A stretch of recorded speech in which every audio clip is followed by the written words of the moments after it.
Center. It's not centralized. No, it's many heads together. There are thousands of heads, thousands of decisions, thousands of organizations. You cannot target one person and, okay, so this is the one responsible for 14th February. I'll pull them out. I can deal with them.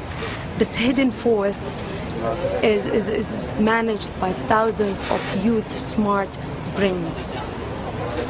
And that's the mega force and power of the 14th February, I believe. Something that all the political societies, though they worked many years, they just couldn't put all of us together. There are, however, politicians in the crowd. Ibrahim Sharif is leader of the opposition Wa'ad party and takes part in the present parliamentary system which the protesters want reformed. He's been at the protests from the start. Is this a youth movement that is being supported by political groups? Or is this a political movement that has embraced the youth? It's the first one. It's a youth movement. They were ahead of us. We have to acknowledge that. These guys have been on the internet for, since Egypt started. And they chose a very good date, actually. 14th of February is the date of constitutional coup d'etat of 2002. Sharif is a Sunni, but those around him seem a mixed group.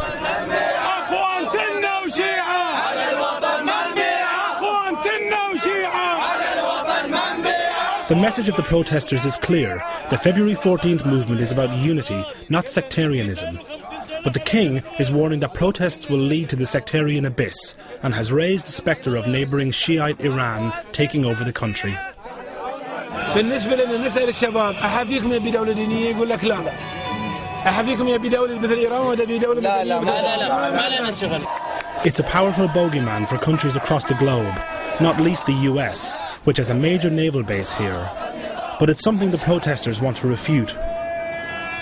الشباب اللي هني في الدوار ما عندهم شيء ضد الطائفة السنية. إذا كنتوا أنتم متكتلين تعتقدون أن تبون تحمون السنة، فأول ناس مستعدين يحمون السنة الشباب في الدوار. ما تبون نوصل لهم الكلام؟ نعم. ما تبون نوصل لهم إن الشباب هني لما رحنا لهم قلنا لهم أحد فيكم يبي دولة دينية على طريقة إيران؟ قالوا لنا لا ما نبي. يمكن فيه. لا نقول أكيد في قليل. ما في ولا قليل. This sentiment is echoed by young activists at Lulu Roundabout. We were accused by the Sunnis that we don't want Al-Khalifa here because we want to bring Iran here. And it's ridiculous. There's no way we replace a dictator with another dictator. Bahrain is a free country. It will remain a free country. It's for all Bahrainis, no matter what you are, whether if you're Sunni, whether if you're Shia, whether if you're Jew, whether if you're Christian. It's for everybody.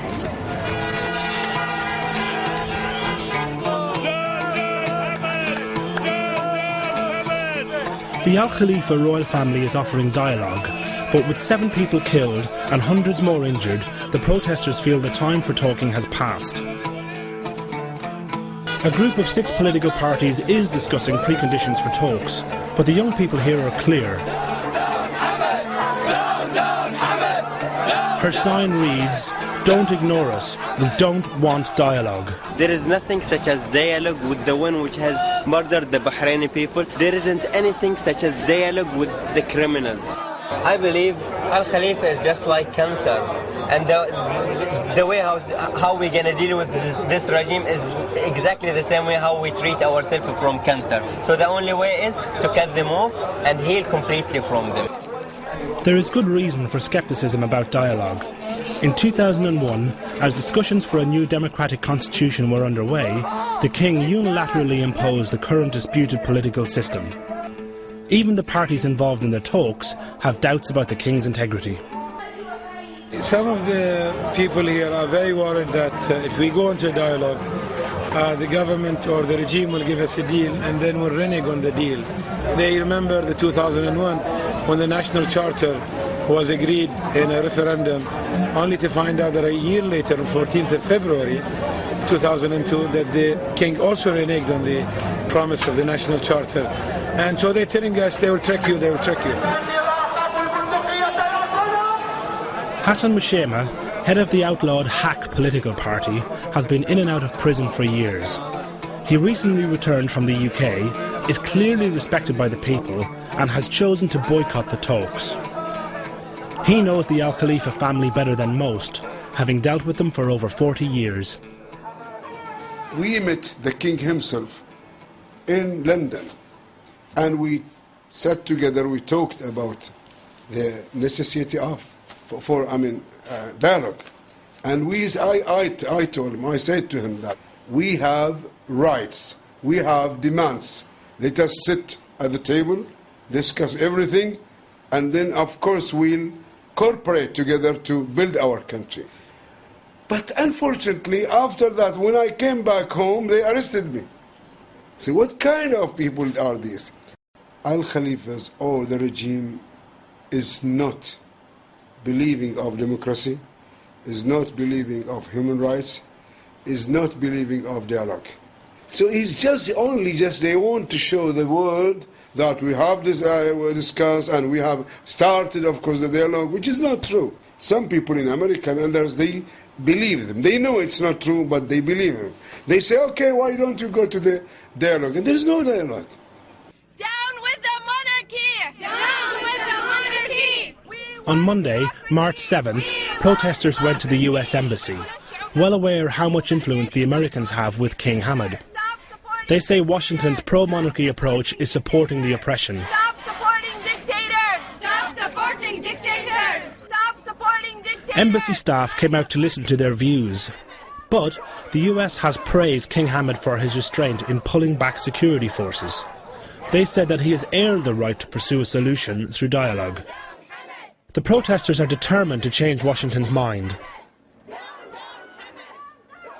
With the Americans taking a much tougher approach to Libya, Bahrainis are asking the question, why are there double standards over what should be done when a ruler is caught killing his unarmed citizens? Muammar Gaddafi has lost legitimacy to lead, and he must leave. Those who perpetrate violence against the Libyan people will be held accountable. And the aspirations of the Libyan people for freedom, democracy, and dignity must be met. I have a really important message to the world readers. Mr. Obama, especially to Mr. Obama, where is your support?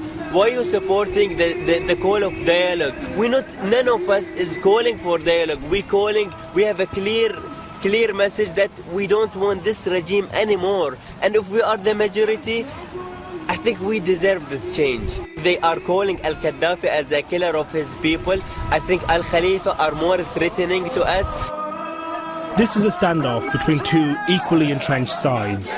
Both have so much to lose, they won't give in. So it seems that international pressure will be the deciding factor. The question is, which side will they back? So what you'll do with the people who said, we are ready to die? You'll kill all of them? As I said, maybe before, the people were afraid.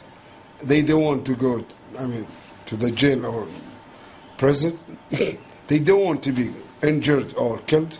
But this time, really, the people, and especially the young people, they said, this time is something else. Actually, I don't have faith in them. After the bloody Thursday, we don't want them anymore. At the first, we were asking for correction or making everything better, but now we don't want them. I think that open fire on his public, he don't deserve to be a king anymore. يلا شباب يلا يلا شباب يلا. This is one of the victims.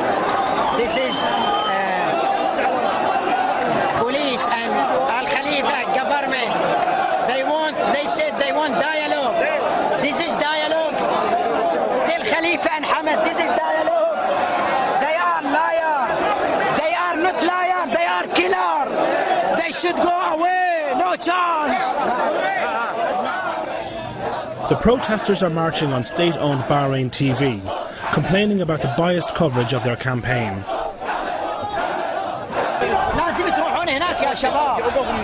Abda Ali Al-Singas, in his blood-soaked shirt, cradled a dying man in his arms. As a result, he's more desperate than most to keep people on the streets, to sustain pressure on the regime. The worry among protesters is that if dialogue is accepted, it will drag on. International attention will shift elsewhere, and in the meantime, those that spoke out will be targeted. And this isn't Egypt or Tunisia. Behind the bland exterior gate is a security force that is not minded to change sides. If the system doesn't change, and if past performance is anything to go by, these protesters, who have put their heads above the parapet to challenge their regime, will be in serious jeopardy. Well, what would happen if this revolution didn't work? I think we're gonna be destroyed with all means. I think they're gonna target one by one. Whoever appeared on a camera, the thing is, we stand brave enough to call the whole world that we don't want this regime to be in power anymore. So I think they have enough evidence. Whoever speaks against them would be a target for them in the future.